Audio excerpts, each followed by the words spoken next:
Kaya kasama natin ulit dito sa studio si Yaki Dayan at Arye Ozaran, pati na rin si Gil Hoffman, isang political analyst na makakasama natin sa talakayan dito. Pero Yaki, kailangan ko ikaw muna ang tanungin tungkol dito. Hindi ko alam kung saan magsisimula dahil mas naging komplikado ang sitwasyon. Ano opinion mo sa Pangulo? Pakinggan mo David, kaya matindi ako magsalita tungkol dito. Pipirmahan pa rin niya ang kasunduan kahit hindi sumali ang Qatar at Saudi Arabia sa Abraham Accords.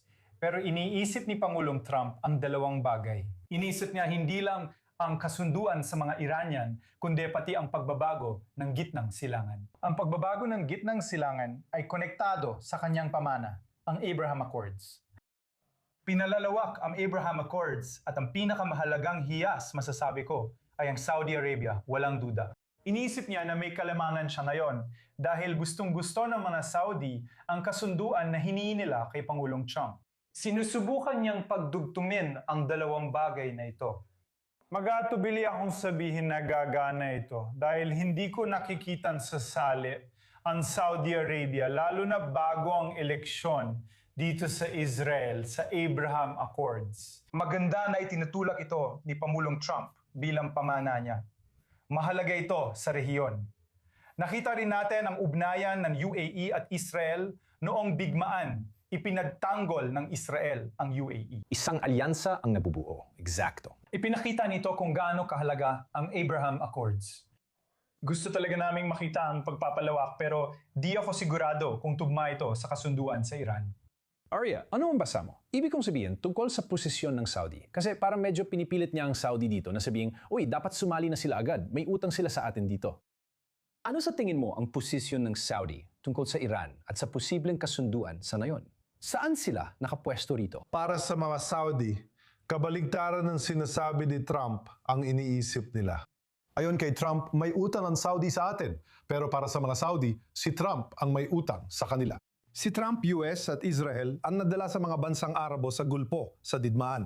Hindi sila humiling na sumali, pero inatake sila ng Iran. Hindi sila kinonsulta. Ayon sa lahat ng ulat, hindi sila kinonsulta bago ito nangyari. Kahit pa kinonsulta sila, hindi isinama sa pagpapasya ang kanilang mga opinyon sa huling desisyon. At ang kanilang mga bansa ang naging target ng Iran dahil sa pag-atake ng US at Israel sa Republikang Islamiko. Kaya ang tanging maisip na makatwirang pananaw mula kay Trump ay ang pansasabi na ang US ang nabibigay sa mga bansang ito ng mga depensang panghimpapawid, ng mga fighter jet na tumutulong na ipagtanggol ang mga bansang iyon at binabayaran nila iyon ng cash. Sa pananaw ng mga bansang ito, kasama ang UAE na bahagi ng Abraham Accords, hindi ko alam kung bakit kailangan pa nilang sumali ulit. Pero ang muling pansali, tama, sinasabi nila na kung may dapat tumanggap ng kompensasyon dahil sa digmaang ito, kami iyon at dapat iyon manggaling sa Estados Unidos. Kailangan namin palakasin ulit ang mga depensang panghimpapawid at may garantiya na hindi na kami atakihin ng Iran. Kaya ito ay talagang nakakalito na nanggagaling kay Trump, lalo na sa pananaw ng mga bansang Arabo sa Gulpo na maliban sa UAE at Bahrain ay nagsabi ng hindi sila sasali. Sinabi yun ng Saudi Arabia. Sinabi yun ng Qatar, pati ang Pakistan ay nagsabi rin yan. Pero ang ibig ko sabihin, isipin mo, ibig ko sabihin, napatunayan ng alyan sa pagitan ng UAE at Israel ang sarili nito sa militar na aspeto. At sa kabilang banda, napatunayan ng Saudi Arabia na parang papel na tigre, masasabi ko, na nangangailangan ng isang uri ng alyansa, isang militar na alyansa sa reyon. Kaya alam mo, nariyan ang Iran at Israel sa magkaibang panig. Kaya kung meron silang maasahan na, hindi ko masasabi na poprotektahan sila. Pero makikipagtulungan sa kanila sa depensa, iyon ay ang Israel. Kaya may saysay ito. Sa lohika, may saysay ito. Pero samayan ako sa iyo na hindi gagalaw ang Saudi Arabia nang walang malaking pag-usad tungkol sa Estadong Palestino o katulad nito. Ulit-ulit na nilang sinabi yan. Yake. Parang Israeli ka magsalita, pero sa tingin ng Saudi, parehong masama ang Israel at Iran. Sa ngayon, hindi ko maintindihan kung bakit mas masama para sa kanila ang Israel kaysa Iran.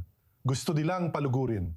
Pero pigilan din ang Iran. Ayaw pa rin nilang makipag-ugnayan sa Israel. Ang ministro ng ugnayan panlabas ng Saudi at ang ministro ng ugnayan panlabas ng Iran ay nag-usap na ng higit sa 8 beses, kung hindi man 10, mula nang magsimula ang digmaan. Ilang tawag may ba sa telepono ang naganap kina Gideon Saar at Faisal bin Farhan mula nang magsimula ang digmaan?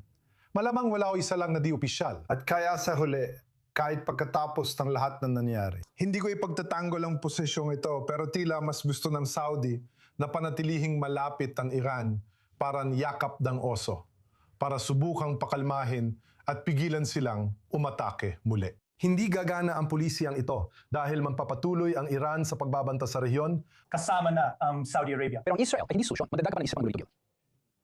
Tama, ito si Donald Trump na may eleksyon sa darating na Nobyembre. Ito si Netanyahu na bumubulong sa kanya na may eleksyon din sa Setyembre o Oktubre. Kailangan nila ng panalo. Ayaw nilang pumasok sa eleksyon na parang galing sa digmaan, kundi bilang mga nagdadala ng kapayapaan. At kahit ano pa ang kailangan gawin para maisulong iyon, kahit na mga bagay na sa nayon ay parang katawa-tawa sa pandinig natin dito sa Israel, para sa kanilang mga botante, napakahalaga nito.